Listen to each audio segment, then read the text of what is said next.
শুক্রবার সকালে ডিইএবি এর নবনির্বাচিত আহ্বায়ক কমিটিকে সাথে নিয়ে সাবেক রাষ্ট্রপতি ও বিএনপির প্রতিষ্ঠাতা জিয়াউর রহমানের সমাধিতে শ্রদ্ধা নিবেদন করেন বিএনপির স্থায়ী কমিটির সদস্য এজেডএম জাহিদ হোসেন সহ দলের নেতাকর্মীরা। শ্রদ্ধা নিবেদন শেষে কথা বলেন জাহিদ হোসেন। ডাকসু নির্বাচনের স্বচ্ছতা নিয়ে প্রশ্ন তোলেন তিনি। বলেন, ডাকসুতে শুধু ছাত্রদল নয়, বিভিন্ন প্যানেল নির্বাচন থেকে সরে দাঁড়িয়েছে। এতে বোঝা যায় নির্বাচন সুষ্ঠু হয়নি। গতকালকে যে ডাকসু নির্বাচন হয়েছে সেখানে শুধু খালি আপনারা ছাত্রদলের কথা কেন বলেন?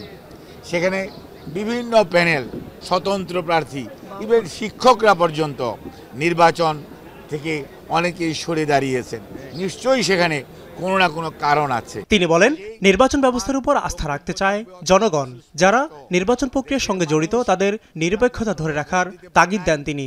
যারা এই সমস্ত বিষয়ে সংশ্লিষ্ট তাদের উচিত হবে এমন কোনো নির্বাচন আয়োজন না করা যে নির্বাচন নিয়ে মানুষের মধ্যে প্রশ্ন আসবে, মানুষ দ্বিধাগ্রস্ত হবে, মানুষ নির্বাচন থেকে প্রতিদ্বন্দ্বী দলসমূহ সরে যাবে।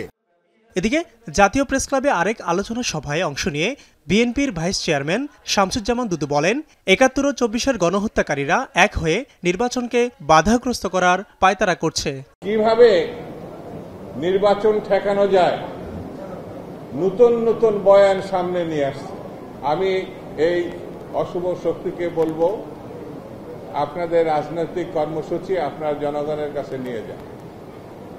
পিয়ার টিয়ার আরো কিছু থাকলে নিয়ে যান, আমাদের আপত্তি নাই, কিন্তু নির্বাচন বন্ধ করা যাবে না।